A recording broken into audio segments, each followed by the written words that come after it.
আসসালামু আলাইকুম প্রিয় শিক্ষার্থীবৃন্দ, নিশ্চয়ই ভালো আছো। বৈশ্বিক এই মহামারীতে ঘরে বসে আমরা চেষ্টা করছি যে তোমাদের বিভিন্ন বিষয়ের যেই অংশটুকু আমরা স্কুলে তোমাদেরকে পড়াতে পারিনি, এই অংশগুলোর থেকে সামান্য কিছু পরিমাণ তোমাদেরকে ধারণা দেওয়ার জন্য। তো আমি গত ক্লাসে তোমাদের পঞ্চম অধ্যায় থেকে রসায়নের নবম শ্রেণীর জন্য পাঠ দিয়েছিলাম। আজকেও আমি ওই অধ্যায় থেকে কিছু অংশ পাঠ দেব। আমি আমার পরিচিতি দিচ্ছি। আমি মোহাম্মদ আব্দুল কাদের, সহকারী শিক্ষক, বুড়িচং আনন্দ পাইলট সরকারি উচ্চ বিদ্যালয়, বুড়িচং, কুমিল্লা। আজকে আমি তোমাদের সাথে যে বিষয়গুলো নিয়ে শেয়ার করব, আলোচনা করব, সেটা হচ্ছে নবম শ্রেণীর রসায়ন পঞ্চম অধ্যায়ের রাসায়নিক বন্ধন এর আলোচ্য বিষয় হচ্ছে নিষ্ক্রিয় গ্যাস ও স্থিতিশীলতা, রাসায়নিক বন্ধন গঠনের কারণ, ক্যাটায়ন অ্যানায়ন এবং আয়নিক বন্ধন। প্রিয় শিক্ষার্থীবৃন্দ, তোমরা জানো যে রাসায়নিক বন্ধন কাকে বলে? যে শক্তি বলে অণুতে পরমাণুগুলো একে অন্যের সাথে দৃঢ়ভাবে আটকে থাকে তাদেরকে বলা হয় রাসায়নিক বন্ধন। এখন আমাদের আজকের যে আলোচ্য বিষয় নিষ্ক্রিয় গ্যাস এবং স্থিতিশীলতা, আমরা চতুর্থ অধ্যায়ে পড়ে এসেছি যে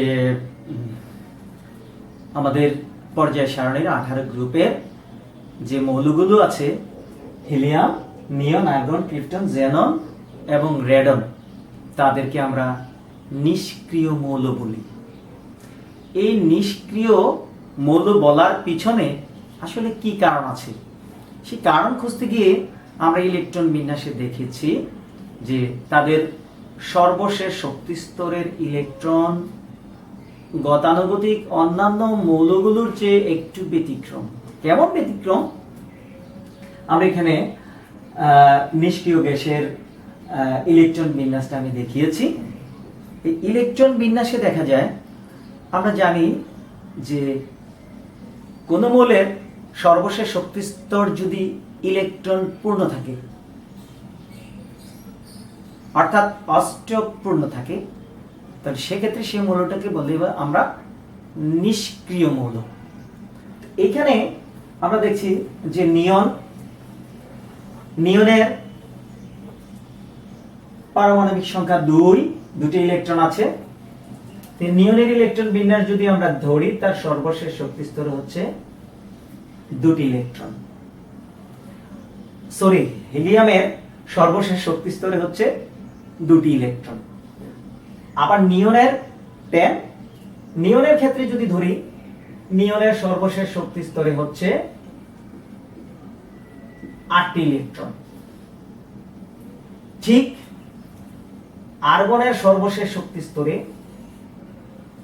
8টি ইলেকট্রন, ক্রিপ্টনের সর্বশেষ শক্তি স্তরেও 8টি ইলেকট্রন, জ্যাননের সর্বশেষ শক্তি স্তরে 8টি ইলেকট্রন এবং রেডনের সর্বশেষ শক্তি স্তরে 8টি ইলেকট্রন। প্রিয় শিক্ষার্থীবৃন্দ, আমি আবারও বলছি, এখানে একটা মিস্টেক করেছিলাম যে নিয়নের সর্বশক্তি স্তরে দুটি ইলেকট্রন, না, এটা নিয়নের সর্বশেষ শক্তি স্তর হচ্ছে 8টি ইলেকট্রন। অর্থাৎ হিলিয়াম ছাড়া বাকি যতগুলো নিষ্ক্রিয় মৌল আছে তার প্রত্যেকেরই সর্বশেষ শক্তি স্তরে 8টি করে ইলেকট্রন আছে। এখন এই 8টি করে ইলেকট্রন থাকা, অর্থাৎ সর্বশেষ শক্তি স্তর পূর্ণ থাকা, তাইলে এইখানে কি এই হিলিয়ামের ক্ষেত্রে তার কক্ষপথ মাত্র একটি থাকে। এই একটি কক্ষপথ তার পূর্ণ থাকে ইলেকট্রন দ্বারা। হ্যাঁ, কোন মৌলের সর্বশেষ শক্তি স্তর যখন পূর্ণ থাকে, তখন সে কাউকে ইলেকট্রন দিতেও চায় না, কারো কাছ থেকে ইলেকট্রন নিতেও চায় না, অর্থাৎ দেয় না, নেয় না। এক্ষেত্রে হিলিয়ামের কক্ষপথ পূর্ণ, এটাকে দ্বিত্ব বলা হয়। আর বাকি যে ইলেকট্রন বিন্যাসগুলো আছে, তাদের সর্বশেষ শক্তি স্তর অষ্টকপূর্ণ, অর্থাৎ সুস্থিত 8টি ইলেকট্রন আছে। এই সুস্থিত 8টি ইলেকট্রন সেটকে অষ্টক বলা হয়। এখন প্রশ্ন হলো, আমি দ্বিতীয় এবং অষ্টক নিয়ে কথা বললাম, তাহলে এই অবস্থায় যখন তারা থাকে তখন এই মৌলের পদার্থের পরমাণুগুলো অন্য মৌলিক পদার্থের সাথে তারা সংযোগ স্থাপন করে না, তারা কাউকে ইলেকট্রন দান করে না, কারো কাছ থেকে ইলেকট্রন গ্রহণ করে না, কারোর সাথে ইলেকট্রন শেয়ার করে না, এমনকি তাদের নিজের একটা পরমাণু আরেকটা পরমাণুর সাথেও তারা যুক্ত হয় না। এই জন্য তারা ক্রিয়াশীল নয়, বিধায় তাদেরকে বলা হয়েছে নিষ্ক্রিয় মৌল বা নিষ্ক্রিয় গ্যাস। আর এ কারণেই তারা হচ্ছে স্থিতিশীল। প্রিয় শিক্ষার্থীবৃন্দ, এই নিষ্ক্রিয় ছাড়া যে বাকি মৌলগুলো আছে, এই বাকি মৌলগুলো রাসায়নিক বন্ধন গঠন করে। এই রাসায়নিক বন্ধন গঠনের আসলে কারণটা কি? প্রিয় শিক্ষার্থীবৃন্দ, এই রাসায়নিক বন্ধন গঠনের কারণটাই হচ্ছে এই মৌলগুলো তারা তাদের সর্বশেষ শক্তিস্তর অষ্টক পূর্ণ বিধায় কাউকে দিতেও হয় না, কাউকে নিতেও হয় না। বাকি মৌলগুলো তারাও চায় যে তাদের সর্বশেষ শক্তিস্তর অষ্টক পূর্ণ থাকুক, তাদের সর্বশেষ শক্তিস্তর অষ্টক পূর্ণ থাকুক। তারাও তাদের সর্বশেষ শক্তিস্তর দ্বিতীয় অথবা 8টি ইলেকট্রন তাদের থাকুক। এই 8টি ইলেকট্রন থাকার জন্য আমরা জানি যে পর্যায় সারণীর বাম দিকের যে মৌলগুলো থাকে, সে বাম দিকের মৌলগুলোর সর্বশেষ শক্তিস্তরে ইলেকট্রন সংখ্যা কম থাকে। তারা সেই ইলেকট্রনগুলো ত্যাগ করে আর ডান দিকের যে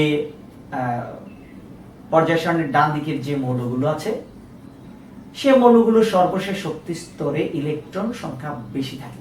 অর্থাৎ আমরা যদি বলি 1 2 3 5 6 7 এর কথা ধরি, গ্রুপ 1 2 3 গ্রুপ 1 এর সর্বশেষ শক্তি স্তরে ইলেকট্রন থাকে 1টি, 2 এর থাকে 2টি, 3 এর থাকে 3টি।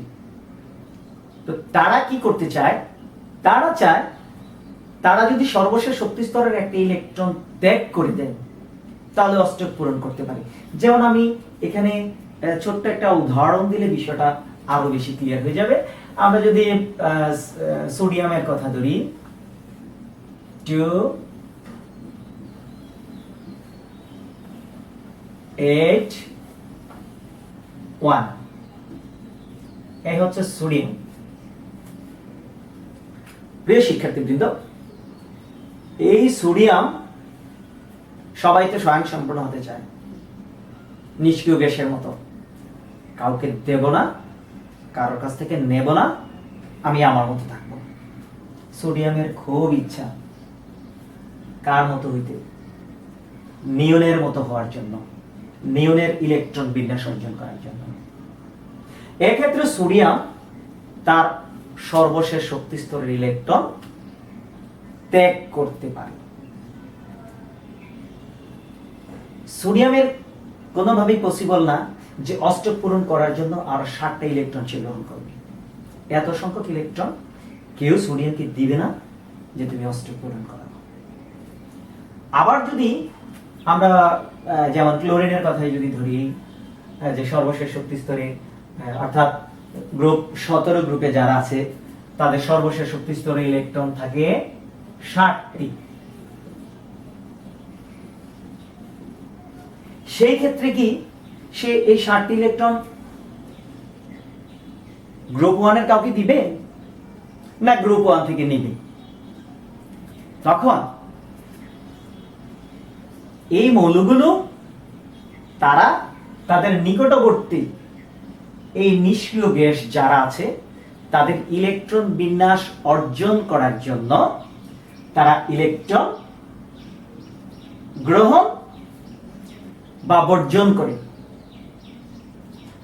অথবা শেয়ার করে। এই পরমাণু ইলেকট্রন গ্রহণ বা বর্জন করার কারণে তাদের মধ্যে সম্পর্কের সৃষ্টি হয়ে যায়, বন্ধনের সৃষ্টি হয়ে যায়। এই সম্পর্কের কারণেই তারা বন্ধন গঠন করে। কাজে বলা যেতে পারে রাসায়নিক বন্ধন গঠনের মূল কারণ হলো সর্বশেষ শক্তি স্তরে ইলেকট্রন বিন্যাসের স্থিতিশীলতা অর্জন করার প্রবণতা। প্রিয় শিক্ষার্থীবৃন্দ, তাহলে আমরা জানলাম যে নিষ্ক্রিয় গ্যাস কাকে বলে, নিষ্ক্রিয় গ্যাস কেন স্থিতিশীল, আর নিষ্ক্রিয় গ্যাসের মতো স্থিতিশীল হওয়ার জন্যই বাকি মৌলগুলো যখন ইলেকট্রন গ্রহণ, বর্জন বা শেয়ার করে তখনই তাদের মধ্যে বন্ধন গঠন হয়ে যায়।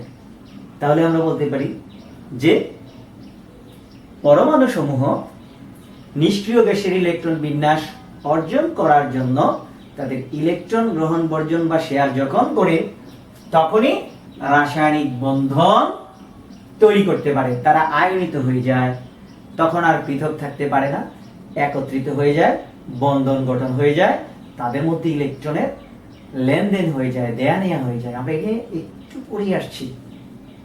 এখন এই ইলেকট্রন যে দেয়া নেয়া, এটা কিন্তু যথেচ্ছাভাবে ঘটে না, এটারও কিছু সুনির্দিষ্ট নিয়ম আছে। যখন খুশি ইলেকট্রন ত্যাগ করতে পারে না, যখন খুশি ইলেকট্রন গ্রহণ করতে পারে না, সেই একটা এনভায়রনমেন্টের দরকার, একটা পরিবেশের দরকার, ওই ধরনের মৌলগুলো দরকার। যতটা ইলেকট্রন ত্যাগ করতে চায় অষ্টক পূরণ করার জন্য, ততটা ইলেকট্রন গ্রহণ করার জন্য আরেকটা মৌলের পরমাণুর দরকার। সেক্ষেত্রে আমরা বিশদ আলোচনা আছে, আমরা সেই আলোচনায় আসছি। প্রিয় শিক্ষার্থীবৃন্দ, তোমাদের যদি নিষ্ক্রিয় গ্যাস এবং এই রাসায়নিক বন্ধন এবং রাসায়নিক বন্ধন গঠনের কারণ সম্পর্কে কোনো প্রশ্ন থাকে, নিশ্চয়ই আমার কমেন্ট বক্সে তোমরা কমেন্ট করবে বা আমার ইউটিউব চ্যানেলে তোমরা কমেন্টস করবে, আমি তোমাদেরকে জানানোর চেষ্টা করব। এবার আমরা যে জিনিসটা জানবো যে ক্যাটায়ন ও অ্যানায়ন। ক্যাটায়ন ও অ্যানায়ন আমি খুব সহজভাবে বলার একটু চেষ্টা করছি। পরমাণু হচ্ছে আধান নিরপেক্ষ। পৃথিবীতে যত পরমাণু আছে প্রত্যেকটা পরমাণুই হচ্ছে আধান নিরপেক্ষ। আর এই আধান নিরপেক্ষতার কারণটা কি? এই আধান নিরপেক্ষতার কারণটাই হচ্ছে, আমরা জানি যে পরমাণুর গঠন সম্পর্কে আমরা সপ্তম শ্রেণীতে পড়েছি, আমরা অষ্টম শ্রেণীতে পড়েছি, নবম শ্রেণীতে আমরা প্রয়োগ করছি। পরমাণুর একটি কেন্দ্র থাকে যাকে বলা হয় নিউক্লিয়াস, আর নিউক্লিয়াসের মধ্যে থাকে নিউট্রন এবং প্রোটন। প্রোটন হচ্ছে ধনাত্মক আধান বিশিষ্ট, আর নিউক্লিয়াসকে কেন্দ্র করে কতগুলো অনুমোদিত বৃত্তাকার কক্ষপথে থাকে ইলেকট্রন। প্রিয় শিক্ষার্থী, কিন্তু আমার এটা বলার পিছনে যে কারণ, যে পরমাণুতে যত সংখ্যক ধনাত্মক আধান বিশিষ্ট প্রোটন থাকে, ঠিক তার বাইরে তত সংখ্যক ঋণাত্মক আধান বিশিষ্ট ইলেকট্রন থাকে। প্রিয় শিক্ষার্থীবৃন্দ, এই কারণেই পরমাণু হচ্ছে আধান নিরপেক্ষ। তাহলে ক্যাটায়ন কি?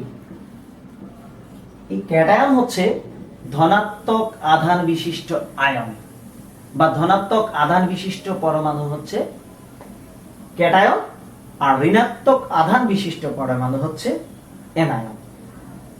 এখন প্রশ্ন হলো, পরমাণু যদি আধান নিরপেক্ষ হয় তখন কিভাবে ক্যাটায়ন হয়, কিভাবে অ্যানায়ন হয়? আমরা যদি লিথিয়ামের কথা ধরি, 2 1, এখন এই লিথিয়ামের আমরা দেখলাম যে যদি ধরি এখানে লিথিয়ামের প্রোটন সংখ্যা হচ্ছে 3, ইলেকট্রন সংখ্যাও 3।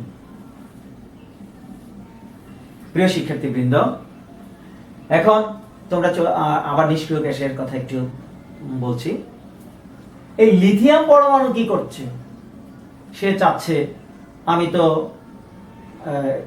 হিলিয়াম হব, অর্থাৎ আমার সর্বশেষ শক্তি স্তরে 2টি ইলেকট্রন থাকবে, আমি নিষ্ক্রিয় হব, আমি স্থিতিশীলতা অর্জন করব।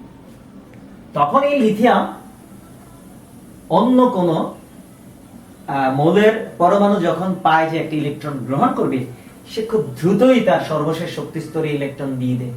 আমি এটাও বলছি যে গ্রুপ 1 এর ক্ষেত্রে যে সমস্ত মৌলের পরমাণুগুলো আছে তাদের সর্বশেষ শক্তি স্তরে কম সংখ্যক ইলেকট্রন থাকায় খুব সহজে ত্যাগ করতে পারে। এখন লিথিয়াম যখন আমরা যদি এই ইলেকট্রনগুলোকে মাইনাস হিসেবে ধরি আর প্রোটনগুলোকে যদি আমরা প্লাস হিসেবে ধরি, তাহলে দেখা গেল যে একটা ইলেকট্রন লিথিয়াম যখন ত্যাগ করে ফেললো, তার সর্বশেষ শক্তি স্তরের ইলেকট্রন যখন সে ত্যাগ করে ফেললো, তখন তার সর্বশেষ শক্তি স্তরটা ভ্যানিশ হয়ে গেল। তখন সে হিলিয়ামের ইলেকট্রন বিন্যাস অর্জন করলো এবং হিলিয়ামের ইলেকট্রন বিন্যাস অর্জন করার কারণে দেখা গেল যে এখানে ধনাত্মক ঋণাত্মক ধনাত্মক ঋণাত্মক, এখানে ধনাত্মক। তাহলে পুরোপুরি এই লিথিয়াম মৌলের পরমাণুটা ধনাত্মক আধান হয়ে গেল, সে ধনাত্মক আধানের আচরণ করল। তাহলে যখন কোন মৌলের পরমাণু ইলেকট্রন ত্যাগ করে ধনাত্মক আধান বিশিষ্ট আয়ন হয়, তাকে বলা হয় ক্যাটায়ন। তাহলে আমরা এক কথায় বলতে পারি ক্যাটায়ন হচ্ছে ধনাত্মক আধান বিশিষ্ট আয়ন। আমার তো মনে হয় অ্যানায়ন নিয়ে আর আলোচনা করা লাগবে না। যদি সামনে থাকতে বলতাম যে তুমি বলো তাহলে অ্যানায়ন কাকে বলে, যেহেতু আমার সামনে একটি ক্যামেরা আছে, আমি ক্যামেরাকে জিজ্ঞেস করলে তো আমার কাছে জবাব আসবে না, আমি অ্যানায়নটা নিয়ে একটু আলাপ করছি। অ্যানায়ন হচ্ছে ঋণাত্মক আধান বিশিষ্ট আয়ন। তাহলে ঋণাত্মক আধান বিশিষ্ট আয়ন কিভাবে হয়? যেমন আমরা যদি সোডিয়ামের কথাই ফ্লোরিনের কথাই ধরি বা ক্লোরিনের কথাই ধরি, যাদের সর্বশেষ শক্তি স্তরে অধিক সংখ্যক ইলেকট্রন আছে, 17টি ইলেকট্রন আছে। তাহলে প্রোটন কয়টি আছে? 17টি আছে। তাহলে 17টি ইলেকট্রন এবং 17টি প্রোটন থাকার কারণে, অর্থাৎ সমান সংখ্যক ধনাত্মক এবং ঋণাত্মক আধানযুক্ত কণা এই পরমাণুতে বিদ্যমান থাকার কারণে সেটা আধান নিরপেক্ষ, সে অ্যানায়নও না, সে ক্যাটায়নও না। প্রিয় শিক্ষার্থীবৃন্দ, এখন তার সর্বশেষ শক্তি স্তরে ইলেকট্রন সংখ্যা হচ্ছে 60টি। সে যদি লিথিয়ামের মতো, অর্থাৎ গ্রুপ 1 এর মতো বা অন্যান্য যে কোনো ক্ষেত্রেই যৌগ গঠন করার সময় সে যদি একটা ইলেকট্রন গ্রহণ করে প্লাস ই, যখন সে একটা ইলেকট্রন গ্রহণ করলো, তাহলে এখানে প্রোটন সংখ্যা হলো 17 আর ইলেকট্রন সংখ্যা হলো 18। প্রিয় শিক্ষার্থীবৃন্দ, এই ক্ষেত্রে কোন চার্জ এই পরমাণুর মধ্যে বেশি? ঋণাত্মক চার্জ। তাহলে ঋণাত্মক চার্জ যখন বেশি হয়ে যায় তখন পুরো পরমাণুটাই ঋণাত্মক আচরণ করে। সেক্ষেত্রে এই লিথিয়াম এখানে হয়ে যায় প্লাস আর ক্লোরিন হয়ে যায় মাইনাস। তাহলে এই Cl হচ্ছে ক্লোরিন পরমাণু আর Cl মাইনাস হচ্ছে আধান। আর এই Cl ঋণাত্মক আধান, এই ঋণাত্মক আধানযুক্ত পরমাণুকে বলা হয় অ্যানায়ন আর ধনাত্মক আধানযুক্ত পরমাণুকে বলা হয় ক্যাটায়ন। প্রিয় শিক্ষার্থীবৃন্দ, তোমাদের বইয়ে অনেকভাবে অনেক উদাহরণ দেওয়া আছে, হ্যাঁ বলা আছে, বিশেষ করে কারা কারা অ্যানায়ন হয়, ক্যাটায়ন হয়, কারা কারা অ্যানায়ন হয়। আমি বলেছি ফাঁকে, তারপরে আবার বলছি, বিশেষ করে পর্যায় সারণীর গ্রুপ 1, 2, 3 অর্থাৎ যাদের সর্বশেষ শক্তি স্তরে 1, 2, 3টি ইলেকট্রন থাকে, তারা ইলেকট্রন ত্যাগ করে ধনাত্মক আধান বিশিষ্ট আয়ন বা অ্যানায়ন হয়। আর যাদের সর্বশেষ শক্তি স্তরে 5, 6, 7টি ইলেকট্রন থাকে, তারা 3, 2 একটি ইলেকট্রন গ্রহণ করে ঋণাত্মক আধান বিশিষ্ট আয়ন, দ্যাট ইজ অ্যানায়ন হয়। তাহলে নিশ্চয়ই এতক্ষণে আমরা ক্যাটায়ন এবং অ্যানায়ন সম্পর্কে মোটামুটি ভালোই বুঝতে পেরেছি প্রিয় শিক্ষার্থীবৃন্দ। এবারে আমরা চলে যাব যাদেরকে নিয়ে অধ্যায়ের নাম রাসায়নিক বন্ধন। এই রাসায়নিক বন্ধন হচ্ছে 3 ধরনের।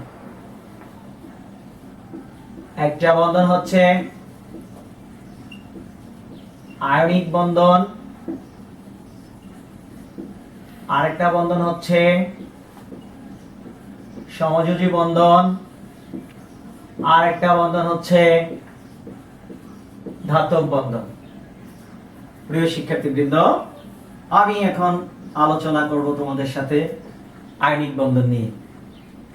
তো আয়নিক বন্ধন নিয়ে আলাপের ক্ষেত্রে আমি একটু কথাই তোমাদেরকে বলতে চাই।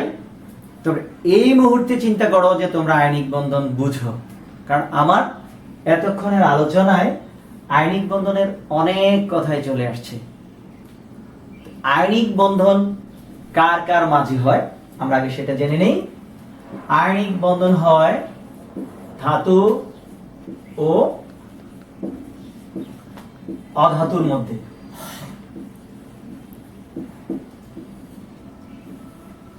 প্রিয় শিক্ষার্থীবৃন্দ, তাহলে আমরা জেনে নেব ধাতু কাকে বলে। আমরা অনেক জেনেছি তাপ বিদ্যুৎ পরিবাহী, আঘাত করলে টুন টুন শব্দ করে, হ্যাঁ, তারপরে তাকে ধাতু বলে। যতই বড় হচ্ছে ধাতুর সংজ্ঞা একটু একটু করে আমরা পরিবর্তন করেছি। আজকে আমরা যেটা বলবো, ধাতু হচ্ছে সে সকল মৌলের পরমাণু সমূহ বা সে সকল মৌলগুলো যাদের সর্বশেষ শক্তি স্তরে 1, 2, 3টে ইলেকট্রন থাকে, অর্থাৎ কম সংখ্যক ইলেকট্রন থাকে, তারা হচ্ছে ধাতু। আর যে সকল মৌলের সর্বশেষ শক্তি স্তরে 5, 6, 7টি ইলেকট্রন থাকে তারা হচ্ছে অধাতু।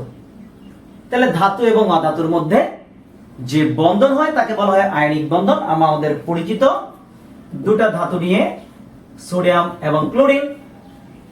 এই সোডিয়াম হচ্ছে ধাতু। আমরা ইলেকট্রন বিন্যাস দেখলে বুঝতে পারবো সোডিয়ামের সর্বশেষ শক্তি স্তরে ইলেকট্রন হচ্ছে 2, 8, 1। ক্লোরিনের সর্বশেষ শক্তি স্তরে ইলেকট্রন হচ্ছে 2, 8।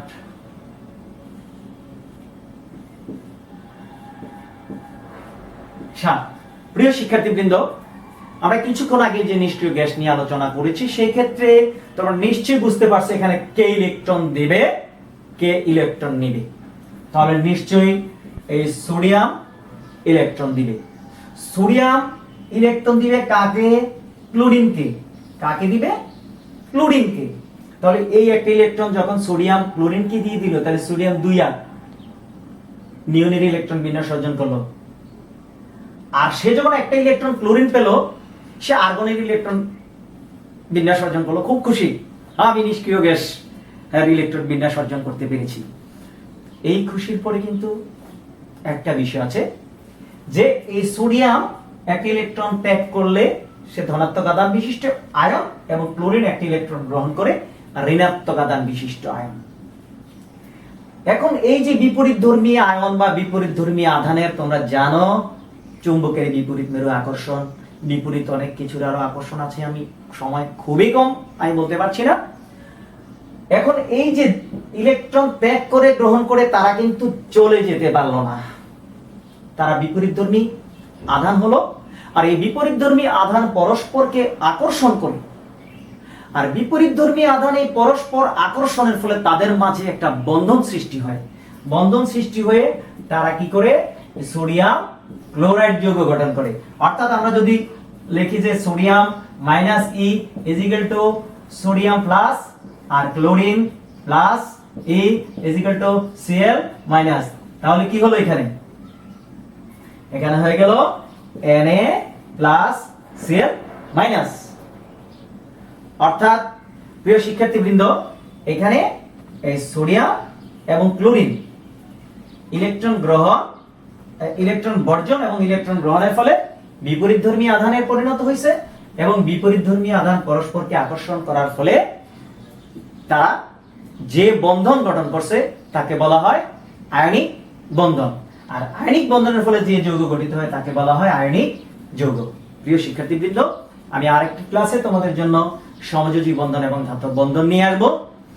এই সময়ে নিশ্চয়ই তোমরা বাড়িতে থাকবে, বইটা ভালো করে পড়বে। না বুঝলে তোমরা আমাকে কমেন্টস করবে, ফোন করবে, জানার চেষ্টা করবে, তোমাদের শিক্ষকদের সাথে ফোন করবে, প্রতিনিয়ত কথা বলবে। তোমাদেরকে সাহায্য করার জন্য, তোমাদেরকে বলার জন্য, পড়ানোর জন্য আমরা উদ্গ্রীব হয়ে আছি। ঘরে থাকো, ভালো থাকো। ভালো থাকলেই, বেঁচে থাকলেই একদিন অনেক কিছু শিখতে পারবে। আর এখন অনলাইন স্কুল থেকে শিখো। আবার তোমাদের সাথে দেখা হবে। বাই, আল্লাহ হাফেজ, ভালো থাকো সবাই।